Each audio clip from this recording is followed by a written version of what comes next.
اور اللہ رب العزت نے اس کے مقابلے میں یہ بھی فرما دیا فَإِن لَّمْ تَفْعَلُوا وَلَن تَفْعَلُوا، پھر اگر تم نہ کر سکو، اور فیصلہ بھی سنا دیا وَلَن تَفْعَلُوا، اور تم ہرگز نہیں کر سکو گے، فَاتَّقُوا النَّارَ الَّتِي وَقُودُهَا النَّاسُ وَالْحِجَارَةُ،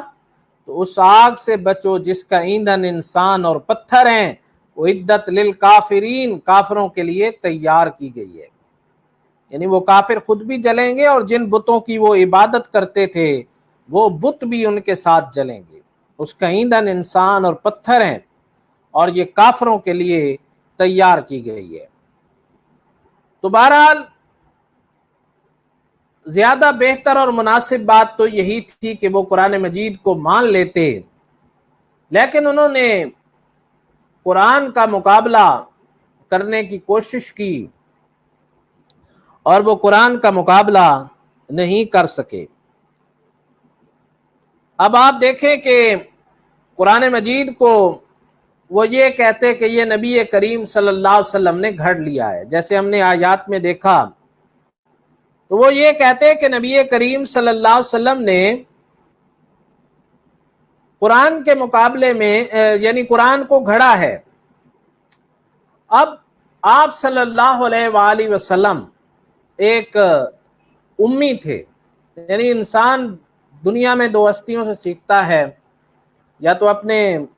والدین سے سیکھتا ہے یا اساتذہ سے سیکھتا ہے۔ اللہ کے نبی صلی اللہ علیہ وسلم 6 سال کی عمر کے تھے، 7 سال کے ہونے والے تھے کہ آپ کی والدہ اور والد اس دنیا سے جا چکے تھے۔ والد تو پہلے ہی آپ کی پیدائش سے پہلے اس دنیا سے رخصت ہو گئے تھے،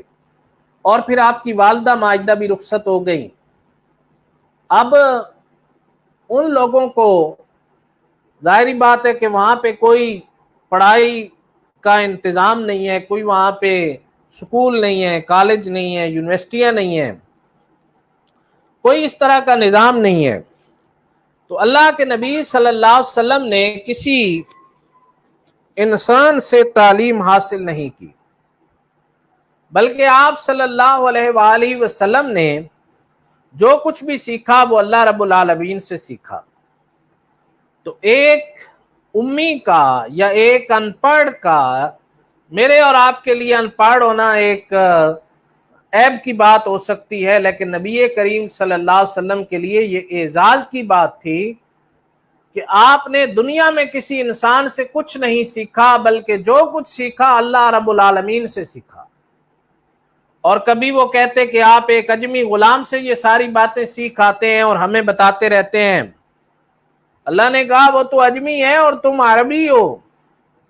اور تمہاری زبان میں کلام ہو رہا ہے، تو پھر ہمت پیدا کرو اور اس قرآن کے مقابلے میں ایک کتاب لے آؤ۔ اور کتاب نہیں لا سکتے تو 10 صورتیں لے آؤ، 10 صورتیں بھی نہیں لا سکے تو پھر کہا ایک صورت لے آؤ، اور پھر یہ فیصلہ بھی اللہ رب العالمین نے سنا دیا کہ وہ اس قرآن جیسی ایک صورت بھی نہیں لا سکتے، اور اگر انہوں نے کوئی کلام بنایا تو وہ کلام عربیت کے معیار سے اتنا گھٹیا تھا کہ خود سننے والوں نے اس کو رد کر دیا، اور انہوں نے اس کلام کو ماننے سے انکار کر دیا۔ اور پھر آپ دیکھیں کہ نبی کریم صلی اللہ علیہ وآلہ وسلم کے جو بدترین دشمن تھے، وہ بدترین دشمن بھی رات کو چھپ چھپ کر نبی کریم صلی اللہ علیہ وسلم کا قرآن سنتے ہیں۔ اور حضرت عمر رضی اللہ تعالیٰ عنہ کے ایمان لانے کا واقعہ یہی ہے کہ آپ صلی اللہ علیہ وآلہ وسلم پر حضرت عمر رضی اللہ تعالیٰ عنہ ان لوگوں میں شامل تھے جو رات کو چھپ کر قرآن سنا کرتے تھے۔ تو اس قرآن سننے کا اثر ہو گیا اور وہ اسی وجہ سے ایمان لے آئے۔ تاہم ابو جال اور ابو سفیان کے بارے میں بھی آتا ہے کہ وہ رات کو چھپ چھپ کر قرآن مجید سنا کرتے تھے۔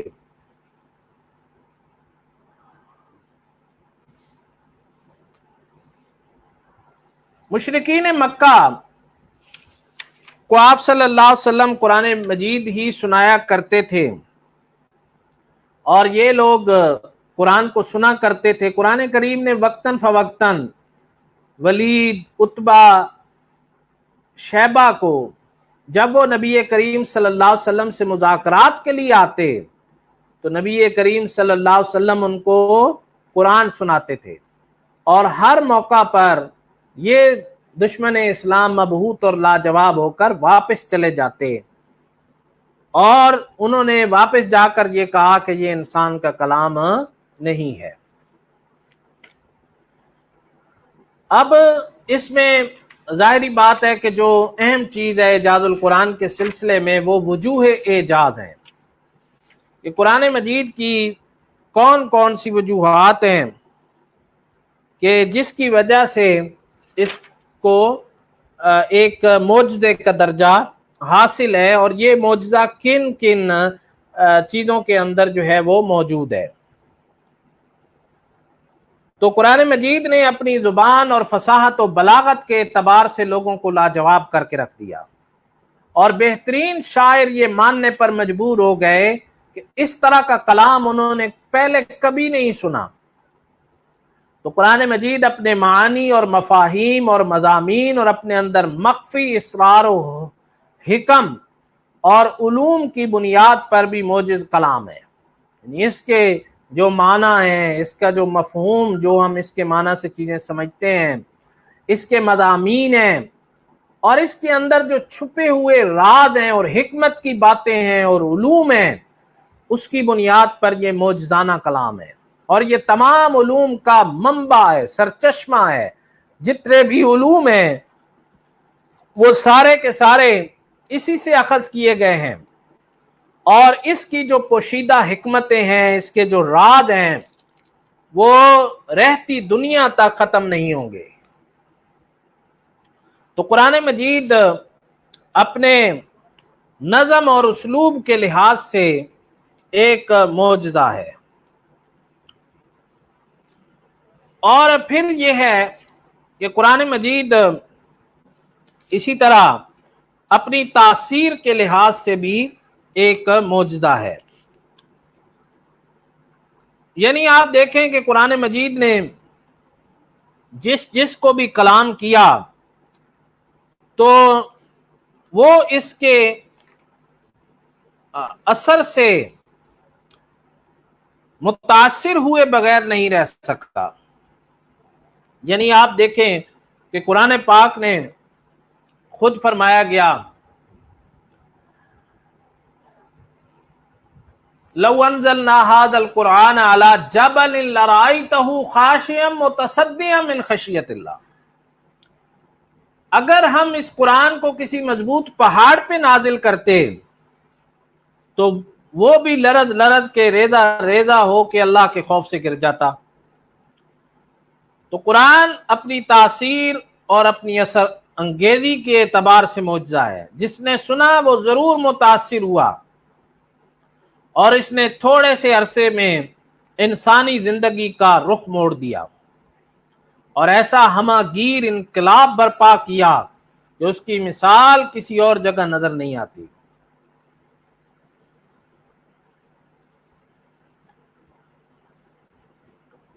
اور پھر آپ یہ دیکھیں کہ اسلوب قرآن پہ ہم نے بڑی بات کی ہے. تو قرآن مجید اپنے اسلوب کے اعتبار سے بھی معجزہ ہے، اور اس نے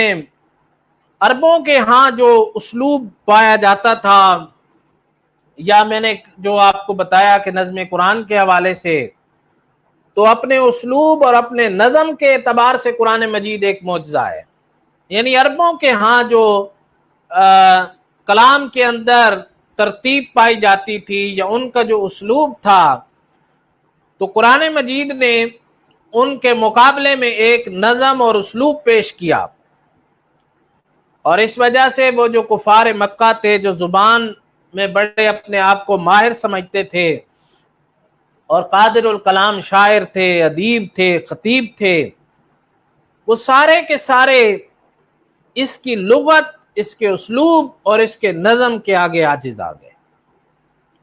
قرآن نے ایسا اسلوب متعارف کرایا جس سے وہ آشنا ہی نہیں تھے اور جس اسلوب کو وہ جانتے ہی نہیں تھے۔ اسی طرح قرآن کے ایک معجزہ ہونے کی ایک وجہ یہ ہے کہ قرآن مستقبل میں جو آنے والے واقعات ہیں ان کی پیشن گوئی کرتا ہے، غیب کی باتیں بتاتا ہے، غیب کی خبریں بتاتا ہے، اور قرآن مجید نے وہ واقعات اسی طرح پیش کیے جس طرح پھر بعد میں وہ واقعات دنیا نے دیکھے۔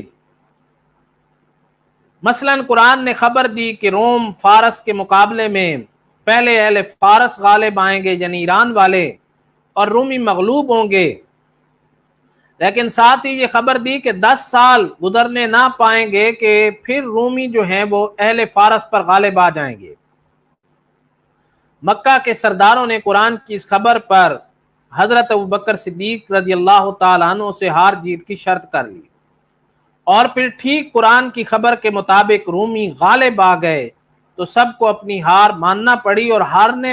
والے پر جو مال دینے کی شرط کی تھی وہ مال ان کو دینا پڑا۔ رسول کریم صلی اللہ علیہ وسلم نے اس مال کو قبول نہیں فرمایا کیونکہ وہ ایک قسم کا جوا تھا، اور اس طرح اور بہت سے واقعات اور خبریں ہیں جو امور غیبیہ کے متعلق قرآن میں دی گئی ہیں، اور ان کی سچائی بالکل روز روشن کی طرح واضح ہو گئی ہے۔ چوتھی وجہ ایجاد قرآن کی یہ ہے کہ اس میں پچھلی امتوں اور ان کے شرائع یعنی شریعتوں اور تاریخی حالات کا ایسا صاف تذکرہ ہے کہ اس زمانے کے بڑے بڑے علماء یہود اور نصارہ جو پچھلی کتابوں کے ماہر سمجھے جاتے تھے ان کو بھی اتنی معلومات نہیں تھیں، اور رسول اللہ صلی اللہ علیہ وسلم نے نہ کبھی کسی مکتب میں گئے، نہ کسی عالم کی صحبت سے فائدہ اٹھایا، نہ کسی کو کتاب کو ہاتھ لگایا۔ پھر یہ ابتدائے دنیا سے آپ صلی اللہ علیہ وسلم کے زمانہ تک تمام اقوام عالم کے تاریخی حالات نہایت صحیح اور سچے سوانے اور ان شریعتوں کی تفصیلات کا بیان ظاہر ہے کہ یہ اللہ کا کلام ہے، اللہ کے سوا کسی کا کلام نہیں ہو سکتا، اور اللہ تعالیٰ نے ہی آپ کو یہ خبریں دی ہیں۔ اسی طرح کئی باتیں ایسی ہوتی ہیں جو لوگوں کے دلوں کی باتیں ہوتی ہیں، دل کی چھپی ہوئی باتیں ہوتی ہیں، تو متعدد آیات میں دل کی چھپی ہوئی باتوں کی اطلاع دی گئی ہے، اور پھر ان کے اقرار سے ثابت ہو گیا کہ وہ بات صحیح اور سچی تھی، اور یہ کام بھی عالم الغیب والشہادہ ہی کر سکتا ہے، کسی بشر سے عادتاً ممکن نہیں ہے۔ دل کی چھپی ہوئی باتیں، اذ ہمت طائفتان منکم ان تفشلا، جب تمہاری دو جماعتوں نے دل میں ارادہ کیا کہ پسپا ہو جائیں۔ تو اسی طرح اللہ تعالیٰ تو دل کے حالات سے آگاہ ہیں، اور دنیا میں جتنے بھی دل ہیں وہ اللہ کے قبضے میں ہیں، اور اللہ تعالیٰ علیم بذات الصدور ہے۔ تو اللہ رب العزت نے اپنے نبی کو ان دلوں کی چھپی ہوئی باتوں سے بھی آگاہ کر دیا۔ ایک وجہ ایجاد قرآن کی یہ ہے کہ کسی قوم یا فرد کے متعلق پیشن گوئی کی کہ وہ یہ کام نہیں کر سکیں گے، پھر وہ لوگ باوجود ظاہری قدرت کے اس کام کو نہ کر سکے۔ جیسے یہود کے متعلق قرآن نے اعلان کیا کہ اگر وہ فی الواقع اپنے آپ کو اللہ کا دوست اور ولی سمجھتے ہیں تو انہیں اللہ کے پاس جانے سے محبت ہونا چاہیے، یعنی اگر اللہ کا ولی اور دوست سمجھتے ہیں تو پھر اللہ کے پاس جانے سے ان کو محبت ہونی چاہیے۔ ذرا موت کی تمنا کر کے دکھائیں۔ آیات مباہلہ اللہ رب العزت نے فرمایا وَلَن يَتَمَنَّوْهُ أَبَدًا، وہ کبھی بھی ہرگز موت کی تمنا نہ کر سکیں گے۔ تو موت کی تمنا کرنا کسی کے لیے مشکل نہیں تھا، اور خصوصاً ان لوگوں کے لیے جو قرآن کو جھٹلا رہے تھے، قرآن کے ارشاد کی وجہ سے ان کو تمنائے موت میں خوف و ہراس کی کوئی وجہ نہ تھی،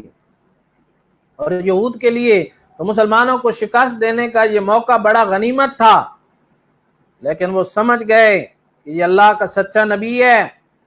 اور اگر اس کے مقابلے میں ہم موت کی تمنا کریں گے تو ہم مر جائیں گے، اس لیے انہوں نے کبھی بھی موت کی تمنا نہیں کی اور مباہلے کے چیلنج کو قبول نہیں کیا۔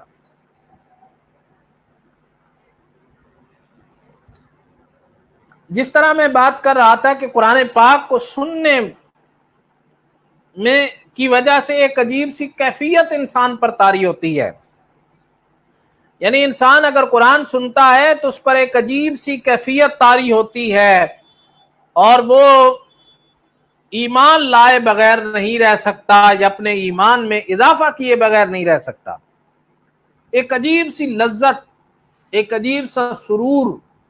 اور ایک عجیب سا احساس ملتا ہے قرآن پاک کو سننے سے۔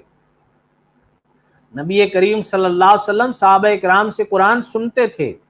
اور فرماتے تھے میں دوسروں سے قرآن سننا پسند کرتا ہوں۔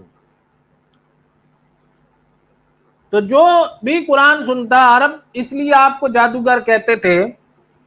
انہوں نے بڑی تدبیریں کی کہ آپ کا کیا نام رکھا جائے، بالآخر جو تدبیر ان کو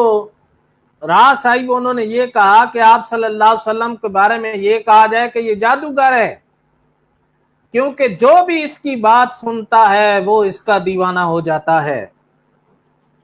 طفیل بن عمر دوسی جب قبیلہ دوس سے تشریف لائے تو ان کو یہ کہا گیا کہ یہاں پر ایک جادوگر ہے، اس کی بات نہ سننا، کیونکہ جو بھی اس کی بات سنتا ہے وہ اس کا دیوانہ ہو جاتا ہے۔ اور اسی طرح حضرت جبیر بن مطعم رضی اللہ تعالیٰ عنہ کو اسلام لانے سے پہلے ایک واقعہ پیش آیا کہ اتفاقاً انہوں نے رسول اللہ صلی اللہ علیہ وسلم کو نماز میں، مغرب کی نماز تھی اور اس میں آپ صلی اللہ علیہ وسلم سورہ طور پڑھ رہے تھے، جب آخری آیت پر پہنچے تو جبیر کہتے ہیں کہ میرا دل گویا اڑنے لگا، اور یہ سب تو طفیل بن عمر دوسی کو بھی روکا گیا، لیکن انہوں نے کہا چلو سن تو لوں کہتے کیا ہیں، اور کانوں میں روئی ڈالی ہوئی تھی، کانوں سے روئی نکالی، اللہ کے نبی کا کلام سنا اور پھر مسلمان ہو گئے۔ قرآن کو اس لحاظ سے بھی معجزہ ہے کہ دنیا میں سب سے زیادہ پڑھی جانے والی اور بار بار پڑھی جانے والی کتاب قرآن مجید ہے۔ آپ دنیا کی ایک کتاب اٹھائیں، اس کو چند دن آپ پڑھیں گے اور پھر آپ کی طبیعت جو ہے وہ اکتا جائے گی، لیکن قرآن مجید ایک ایسی کتاب ہے کہ جس کو بندہ بار بار پڑھتا ہے لیکن ہر دفعہ ایک نئی لذت، ایک نیا سرور اور ایک نیا کیف حاصل کرتا ہے۔ پھر ایک وجہ یہ ہے کہ قرآن کی حفاظت کا ذمہ اللہ تعالیٰ نے خود اٹھایا ہے۔ آپ دیکھیں کہ دنیا میں جتنی کتابیں بھی آئی ہیں، نازل ہوئی ہیں، چاہے وہ الہامی بھی تھیں،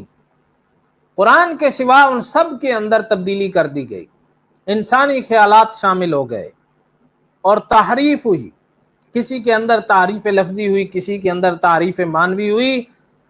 لیکن قرآن ایک ایسی کتاب ہے کہ جس کی اللہ تعالیٰ نے حفاظت کی ہے، اسے سینوں میں محفوظ کیا گیا، اسے آپ دیکھیں کہ صحیفوں میں محفوظ کیا گیا۔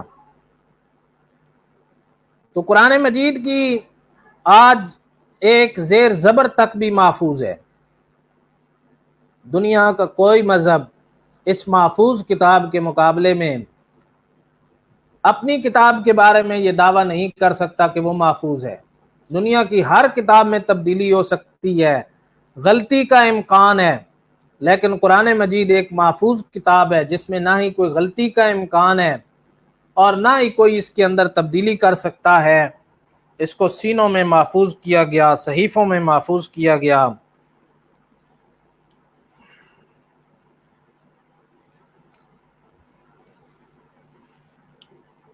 اور 10ویں وجہ اس میں یہ ہے کہ اس کے اندر علوم اور معارف پائے جاتے ہیں۔ اتنے علوم ہیں اور اتنے معارف ہیں کہ جن کا احاطہ آج تک دنیا کی کوئی کتاب نہیں کر سکی، کوئی کتاب ان علوم اور معارف کا احاطہ نہیں کر سکی، اور نہ آئندہ کوئی امکان ہے کہ اتنے مختصر حجم اور محدود کلمات میں اتنے علوم و فنون جمع کیے جا سکیں جو تمام کائنات کی دائمی ضروریات کو حاوی اور انسان کی زندگی کے ہر شعبے اور ہر حال سے متعلق پورا مرتب اور بہترین نظام پیش کر سکے۔ شخصی پھر عائلی زندگی سے لے کر قبائلی اور شہری زندگی تک، اور پھر عمرانیات، اجتماعیات اور سیاست ممالک کے ہر پہلو پر حاوی نظام پیش کر دے۔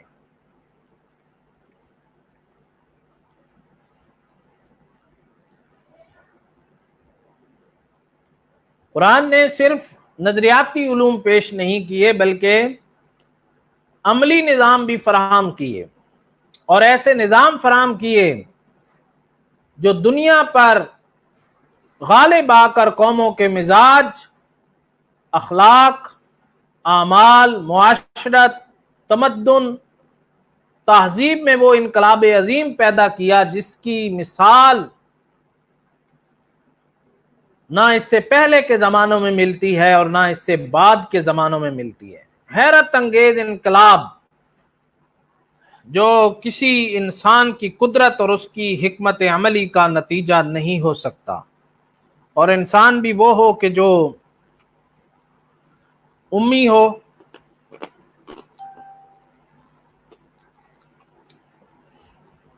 اعجاز القرآن پر جو کتب لکھی گئی ہیں،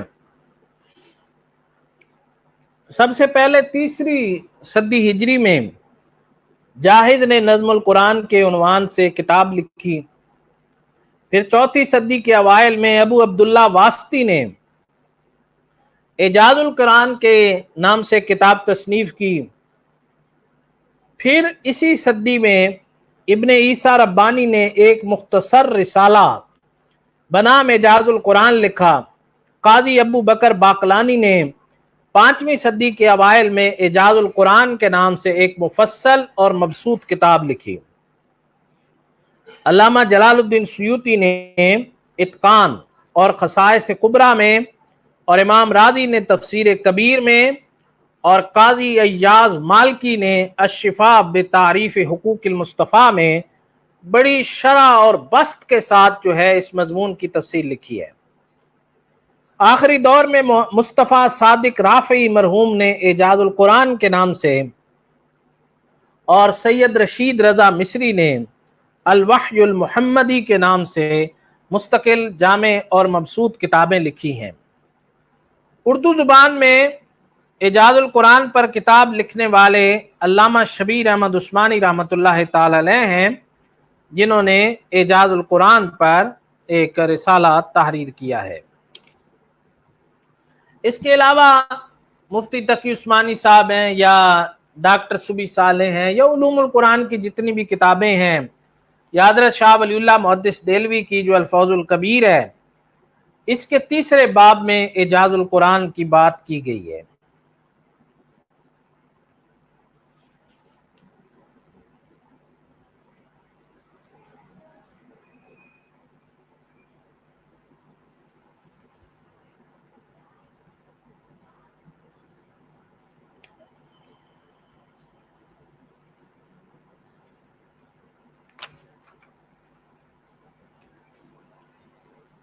تو بہرحال یہ ہمارے سامنے کچھ اعجاز القرآن کے حوالے سے گفتگو تھی کہ قرآن پاک نبی کریم صلی اللہ علیہ وسلم کا معجزہ ہے، اور ایک دائمی معجزہ ہے جو انشاءاللہ قیامت تک باقی رہے گا۔ وآخر دعوانا الحمدللہ رب العالمین۔